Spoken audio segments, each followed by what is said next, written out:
Bonjour et bienvenue dans cet épisode de Récit Captif où on va parler bricolage et plus particulièrement de l'intérêt de l'impression 3D dans l'aquariophilie.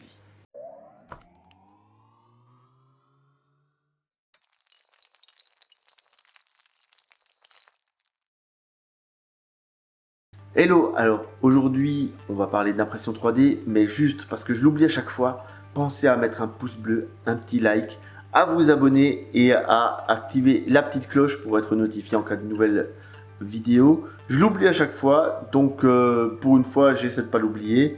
Pensez-y, faites-le, ça fait plaisir. Et puis voilà, je suis certain que vous serez content de voir les vidéos suivantes parce que on parle d'aquariophilie marine. Depuis quelque temps, vous avez vu que j'ai de la déco sur mon bac et j'ai acheté une imprimante 3D. Et beaucoup de monde m'a demandé, mais c'est super, mais tu fais quoi pour ton aquarium avec? Alors on va faire un petit point sur ce que je fais, comment et ainsi de suite.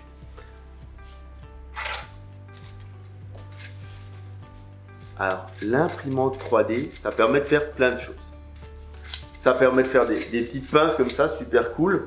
Ça ne sert pas dans l'aquarium. Ça permet de faire de la déco là, comme la petite fusée. Enfin la petite fusée et ainsi de suite. En fait, je ne l'ai pas fait en un seul morceau, hein, c'est du démontable. C'est juste des pièces qui sont dessinées pour s'assembler ensemble. Alors maintenant, on va d'abord commencer par des généralités sur c'est quoi de l'impression 3D. L'impression 3D, c'est une machine qui prend un fil et qui va, selon un programme, le déposer à l'endroit que vous avez défini.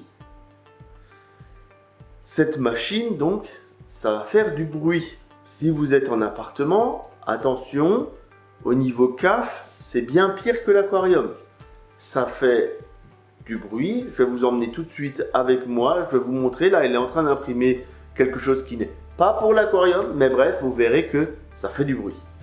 Alors voilà l'imprimante derrière moi.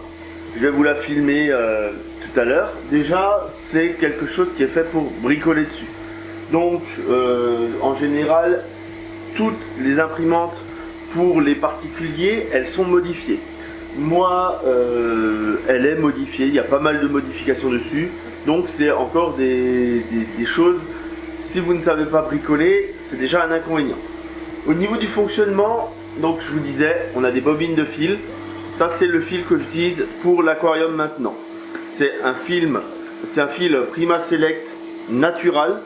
Pourquoi? Parce que c'est un plastique qui est fait à base de maïs et qui n'a aucune teinte. Pourquoi je ne veux pas de teinte? Parce que je ne sais pas ce qu'il y a dedans. Parce que potentiellement dans l'aquarium, tout plastique, il peut légèrement échapper des matériaux. Tout particulièrement la couleur. Ensuite du PLA, pourquoi? Parce que c'est du maïs, à la limite, s'il y a un problème, c'est de l'amidon, donc c'est du carbone, donc c'est assimilable par des bactéries sans polluer l'aquarium. Voilà pourquoi. Parce que si je prends par exemple celui-ci, j'ai toutes les chances du monde qu'il y ait 2-3 molécules de cuivre dedans. Donc, dangereux en termes de chimie du bac. Donc, moi, je n'imprime maintenant plus que dans celui-ci. J'ai déjà fait des impressions en noir. Normalement, ça ne devrait pas te poser de soucis. Mais comme c'est du normalement, je préfère faire attention. Je vais vous montrer quand même un petit peu à quoi ça ressemble quand c'est en train d'imprimer. Donc il y a, hop là.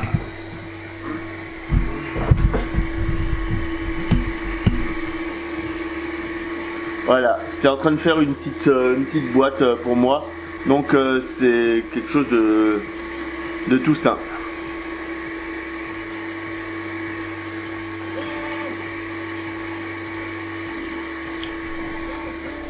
Allez, on remonte.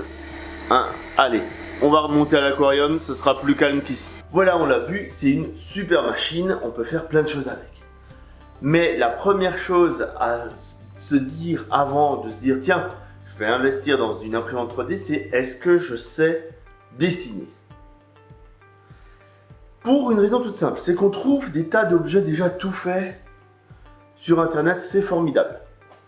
Il n'y aura jamais celui qu'il vous faut exactement. Donc, il faut savoir dessiner, modéliser en 3D. Donc, avant d'acheter tout ça, je vous conseillerais de regarder sur différents sites de type, différents logiciels pour voir si vous êtes capable de modéliser en 3D. Modéliser en 3D, c'est juste en fait le fait à l'ordinateur, faire une forme en 3 dimensions.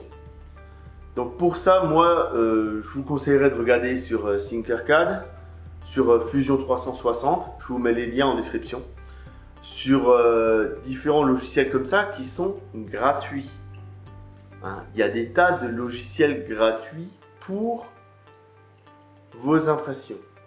Après, bien sûr, il y a des payants comme SolidWorks, Katia et ainsi de suite, mais c'est des logiciels industriels. C'est payant. Alors, il y a forcément des gens qui vont dire « Oui, mais j'ai la clé d'activation, le crack, le machin. » Ça fonctionne, mais vous allez toujours avoir un souci à un moment et vous n'aurez pas de SAV parce que vous ne l'avez pas acheté. Donc autant prendre des choses gratuites avec des communautés derrière qui viennent répondre si vous avez des soucis, c'est vachement mieux. Ensuite, une fois que vous avez votre pièce en 3D, on va le passer dans un slicer. En général, le premier slicer que tout le monde a, c'est Cura. C'est un logiciel qui va découper votre forme 3D en couches, puisque on vient imprimer couche après couche et on va comme ça pouvoir superposer les couches et venir faire la pièce. Ça veut dire aussi qu'on peut faire des creux, des bosses et ainsi de suite comme on le souhaite, mais ça veut dire aussi que à la conception, il faut faire attention à comment on va imprimer la pièce pour éviter de gâcher du matériel en support, puisque on ne sait pas imprimer dans le vide, il faut toujours imprimer sur une surface et donc il faut imaginer dès le départ des supports. Maintenant, moi, qu'est-ce que je fais avec pour l'aquarium? Parce que ça, on me l'a déjà beaucoup posé. Alors, le plus simple, ça on trouve le modèle tout fait sur internet, donc ça, il n'y a pas besoin de dessiner. C'est une boîte pour mettre des bioballes, pour mettre ce qu'on veut, et puis qu'on peut fermer. Et puis voilà, ça c'est très simple, c'est super sympa. Et on trouve le modèle déjà tout fait, donc merci à la personne qui l'a fait.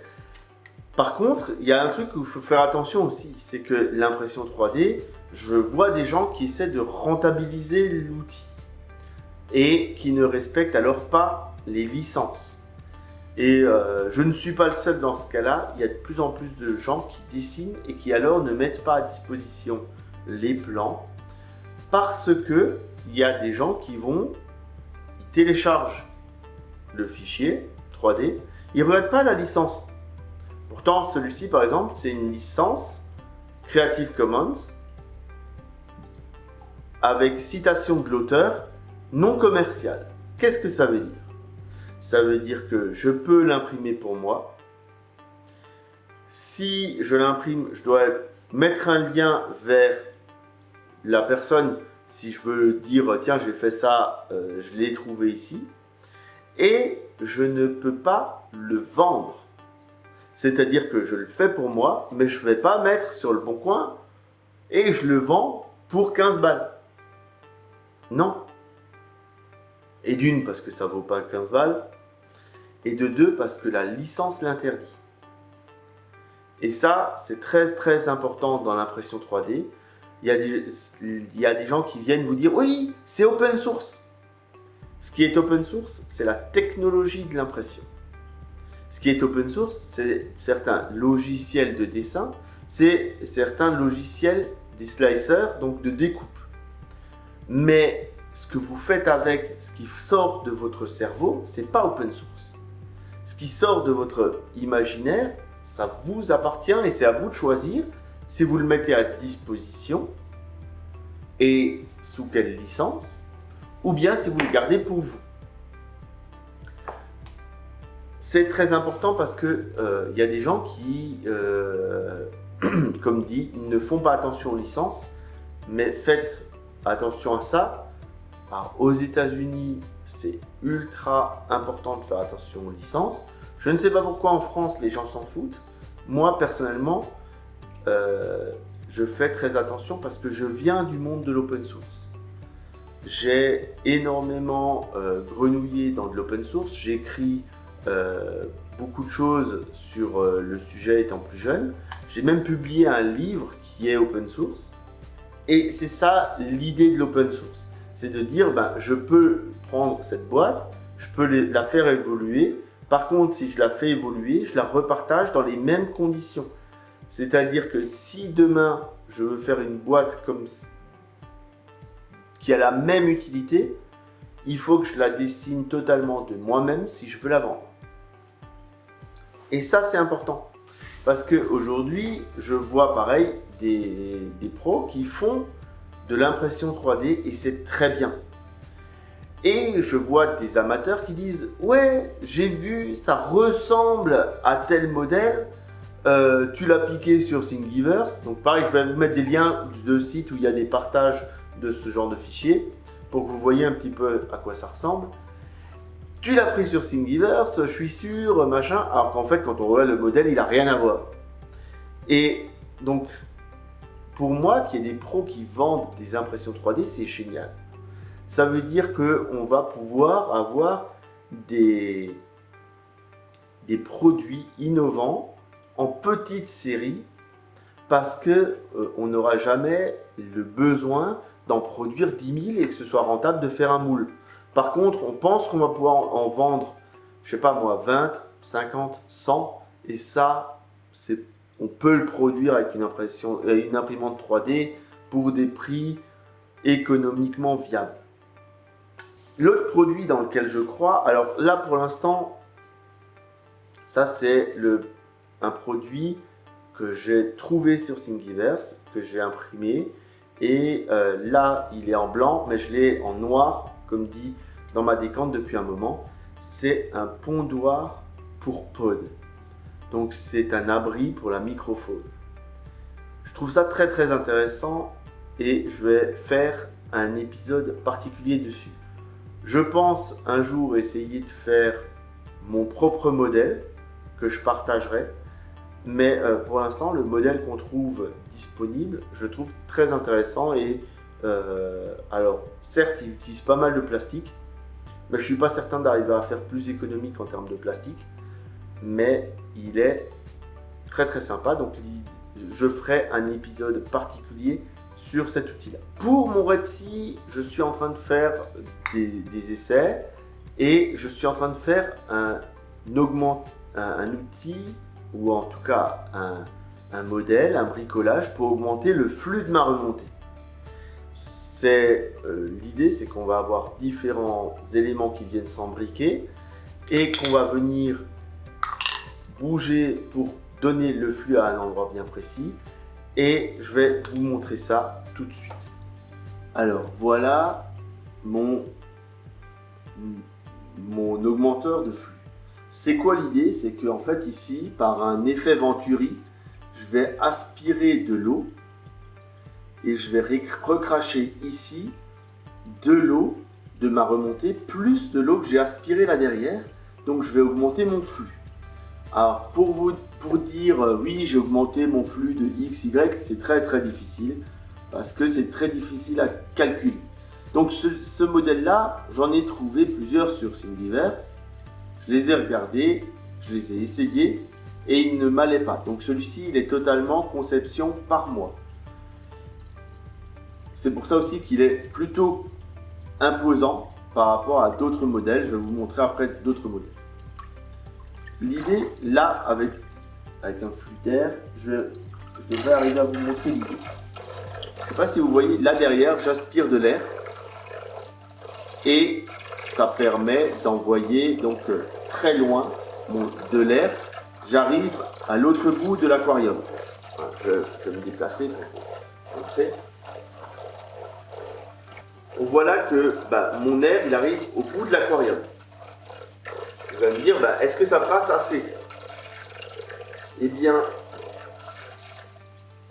là, actuellement, mon brassage est à l'arrêt. C'est-à-dire que, donc ça fait du bruit, je vais le remettre comme il faut, pour que ça ne fasse pas trop de bruit. Là, je viens d'arrêter le brassage de mes pompes de brassage. Hein, donc, je n'ai que cette remontée qui fait mon brassage, juste pour la démo de l'efficacité. Et je vois là que ma gorgonelle bouge, que mes Xenia Pumping sont dans le courant et bougent aussi à cause de ce courant. Et je suis là au bout de mon aquarium. Ça veut dire que mon brassage, il vient d'ici à là, c'est-à-dire mes 1 mètre à peu près, parce que là, les 20 premiers centimètres de l'aquarium sont à l'arrière du brassage, mais sur 1 mètre, je peux envoyer un flux correct. Alors, ce ne sera pas suffisant, mais ça peut venir aider un brassage. Donc, je suis en train de travailler sur cet objet-là. J'ai pas fini, mais je pense que ça peut être des choses, un objet intéressant, mais je ne sais pas dans quelle mesure je vais le distribuer ou pas.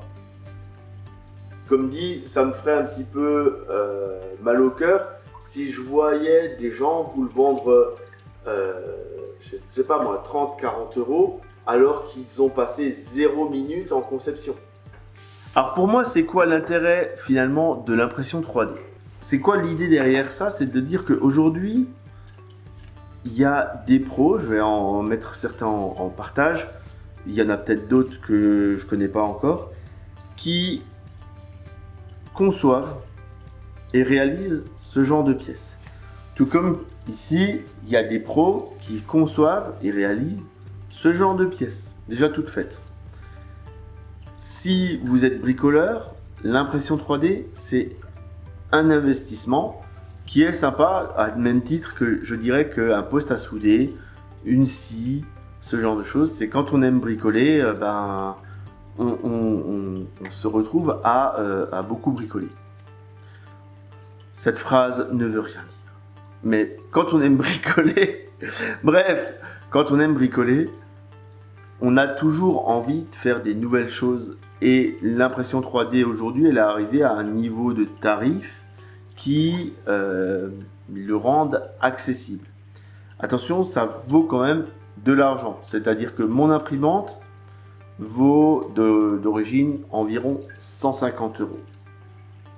Ensuite, il y a dessus des upgrades. C'est-à-dire que j'ai imprimé des pièces et j'ai modifié l'imprimante de différentes manières, tant au niveau logiciel qu'au niveau matériel. Et pour faire ces upgrades, on va dire que j'ai dépensé environ 60 euros. Ensuite, je la pilote via un Raspberry Pi. Donc un Raspberry Pi, plus la carte mémoire, plus. On se retrouve vite à, encore une fois, un petit billet sympa. Donc, pour vous donner une petite idée, l'impression 3D en général, on va mettre un budget de démarrage réel de 250 euros quand on compte un petit peu tout, les premiers fils et ainsi de suite. Ensuite, c'est grosso modo une vingtaine d'euros les 750 à 1 kg de matériaux. Il y a différentes qualités de matériaux. On va trouver des matériaux à 15 euros le kilo. Mais forcément, ce ne sera pas la même qualité de matériaux que si vous mettez 25 euros les 750 grammes. Après, là, moi, je fais aujourd'hui 2 matériaux différents. Je fais du PLA et du PETG, du PETG, comme certains disent. Le PETG, c'est plus cher que le PLA. Le PLA, c'est super pour faire du prototypage. Si on a besoin de solidité, le PETG, c'est mieux. C'est par contre un peu plus difficile à imprimer. Et après, il y a l'ABS, qui est encore plus difficile à imprimer, mais qui a d'autres avantages. Donc, pour ça, personnellement, si j'ai besoin d'une pièce en ABS, aujourd'hui, je ne suis pas certain que je l'imprimerai moi-même. Je ferai très certainement appel à quelqu'un qui a l'habitude de l'imprimer parce que ça reviendra moins cher en termes de chute, en termes de besoin, parce que acheter une bobine complète pour faire une seule pièce une fois, ce ne sera pas intéressant. Ça voudrait juste dire dépenser 30 € dans une bobine, où au départ, je vais me galérer, je vais passer des heures en réglage, je vais passer des heures à corriger tout un tas de choses, à re-régler ma machine pour ce matériau, alors qu'en fait, si ça se trouve, pour moins cher que ça, j'aurai la pièce déjà toute faite. Donc voilà, ça c'est ma vision, c'est pas forcément une vérité universelle, mais l'impression 3D, donc de PLA pour faire du prototypage ou de PETG, c'est super si vous aimez bricoler, si vous savez dessiner. Si vous pensez juste imprimer des choses qui sont déjà disponibles, faites attention parce que donc ça ne sera que de l'impression pour vous à titre perso. Souvent les licences ne permettent pas de le vendre et vous serez dépendant des gens qui dessinent, et donc forcément si vous savez dessiner, vous serez beaucoup plus libre. Voilà, j'espère que ça vous a intéressé. On est un petit peu hors du sujet 100% aquariophilie. Vous avez vu des choses qui sont en work in progress, hein, comme dit, c'est des choses que sur lesquelles je m'amuse moi aussi le soir à dessiner. C'est un hobby de plus. Vous en savez un petit peu plus sur moi, sur mon plaisir personnel de bricoler. Hein, quand je dis bricoler, c'est la maison que vous voyez parfois un petit peu autour de moi, c'est de l'autoconstruction. Hein, j'ai un architecte qui a fait les plans, mais j'ai fait de l'électricité, j'ai fait du sanitaire, j'ai fait du carrelage, j'ai fait de la menuiserie intérieure, de la maçonnerie. En gros, j'adore faire tout ça. C'est un second plaisir. Et pour ceux qui me suivent sur mon compte perso, ils le savent, sur Facebook. Hein, mais je ne fais pas que de l'aquariophilie, heureusement pour ma santé mentale. Après, imprimer en 3D, c'est aussi faire des rebuts. Hein, voilà quelques exemples donc, de pièces, d'essais. Hein, c'est pour ça que je dis c'est un outil de prototypage super. Hein, des petits exemples pour la même pièce qui est là actuellement, là-bas derrière. Ça, c'est les modèles qui sont dispo sur Thingiverse. Donc, c'est des modèles qui sont dispo gratuitement, on va dire ça comme ça, qu'on peut imprimer. Et bien, quand on regarde le résultat du flux qu'on peut obtenir avec ces pièces-là, ou avec celle-ci, on casse plus le flux qu'autre chose. Et c'est pour ça qu'au final, moi j'ai décidé de dessiner ma propre pièce. Voilà, c'est juste histoire que ce soit clair. On trouve des tas de choses disponibles, mais quand on creuse un peu, les gens ne les ont pas forcément essayées. Ils ont juste fait ça pour s'amuser et dessiner en 3D, parce qu'il y a des gens qui s'amusent juste à dessiner en 3D, qui n'impriment jamais. Mais à l'impression et à l'utilisation, parfois, ça ne fait pas le job.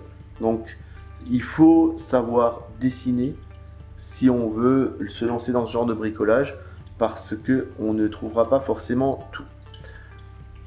Une des questions fréquentes, c'est qu'est-ce qu'on peut faire avec l'impression 3D? On peut pratiquement tout faire. J'ai déjà vu des gens imprimer des écumeurs. J'ai déjà vu des gens imprimer tout un tas de choses tordues et autres. La seule limite, c'est votre imagination et votre capacité à la rendre réaliste. J'espère que cet épisode un peu long vous a plu. N'oubliez pas les pouces bleus, de commenter, de partager, de tout ça, c'est ultra important pour la chaîne. Et puis je vous dis à bientôt pour d'autres épisodes de Récif Captif.